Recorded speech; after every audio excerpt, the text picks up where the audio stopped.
was die London Riots 2011 waren und worum es da ging, ist mir eher so latent bewusst gewesen. Jetzt gibt es mit Obey einen Film, der die Konflikte aus der Perspektive der betroffenen Zivilisten zeigt. Der Filmemacher Jamie Jones hat die Occupy-Proteste 2011, die sich gegen soziale Ungerechtigkeit richteten, miterlebt und daraus einen sehr hintergründigen Film gemacht, der die Proteste aus der Sicht zweier sehr unterschiedlicher Schicksale erzählt. Leon hat es nicht leicht. Er lebt in ärmlichen Verhältnissen mit seiner drogenabhängigen Mutter und deren gewalttätigen Freund. Auf einer Party lernt er Twiggy kennen. Sie nimmt ihn mit zu einem besetzten Haus und bringt ihn mit einer politischen Bewegung in Kontakt, die eigentlich auch für die Verbesserung seiner Lebensumstände eintritt. Don't you care about what happens to other people?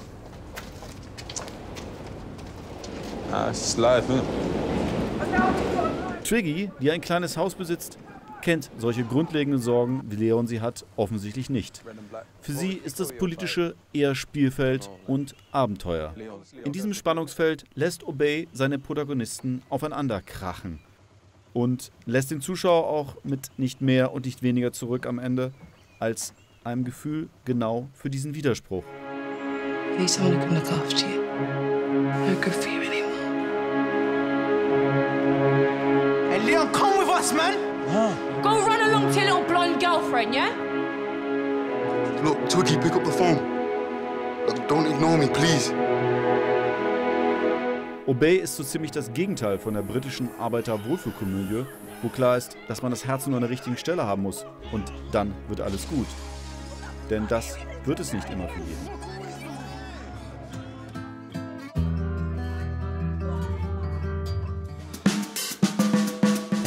For stopping by for the interview. A lovely film, a very important movie, I guess. It raises some politically challenging topics.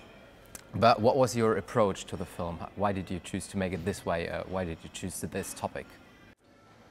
I was looking to the London riots over and over because when that happened in the UK, it was a very divisive period in the UK, and a lot of people disagreed on the kind of motivations and the causes and the justifications, and it created a lot of divisions in the UK, and I just felt like that was something that was really interesting and obviously a really important thing, and also you know, in many ways a kind of a knock-on effect of the financial crisis, because you know, all the austerity that comes from it, you know, leaving, you know, huge parts of society unrepresented and unsupported, and institutions taken away because of austerity and things, and then these are the kind of things that happen, you know. So. But you don't have a personal connection to the film, or have you experienced the same situation in this situation of the protagonist yourself? Obviously, I'm not black myself, you know, but I was born in London and I grew up there. My parents were very working class, and they were squatting in London back in the 70s, and I didn't really have the opportunity to go to good schools or anything like that. So I struggled. You know, there's quite a lot of struggle and a lot of uphill kind of struggle for me. Not saying that I had anything remotely as bad as what Leon has in the film, yeah. But definitely I feel a connection to his struggle. You know.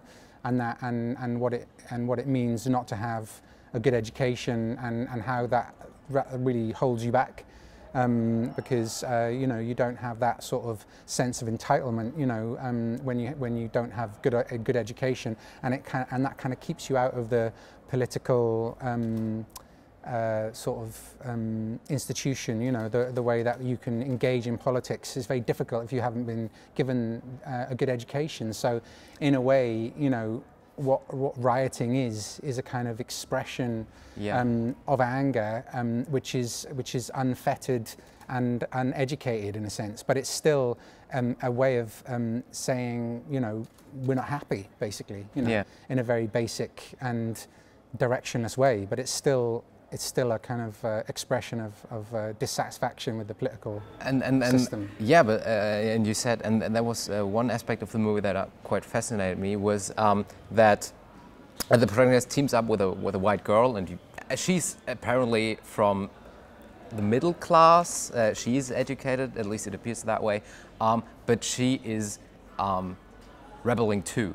So why do they still share the same feeling of yeah, but I think that dissatisfaction? I think in a way there's like some moments they have together where, like, she says, let's go to this squat because we're going to try and protest to stop them from being evicted. There's a scene, and he's like, he sort of doesn't care really, you know, he's not really interested in it. And I think what that scene shows is that for her, it's a lifestyle choice, you know. For her, she likes it gives her meaning, you know, to be ethical, you know, to be fighting against the system, you know. That's for her, it's just a kind of lifestyle choice that she kind of engages in. She likes the free style living, you know, whereas for him, he just is in that world, and that's the kind of irony of the riots, is that a lot of like left-wing people, when the riots happened, got very angry about the rioters and saying, why didn't they organise and be more organised and actually have demands, and, you know, instead of just going out and raging, which is a totally fair argument. But, you know, if you haven't been given the kind of the skills, you know, to go out and organise, then it's very difficult to do that, you know. And rage is just a kind of more visceral reaction to a situation of feeling like you haven't got anything. So if you haven't got anything, then you've got nothing to lose. So what's causing it, you know? But don't you think that they indeed have the option of at least improving their own situations? For example, he had, in the beginning of the film, it is said that he had the chance to go to college, but he decided against going to stay with her mother. So, don't you think that there is at least some perspective?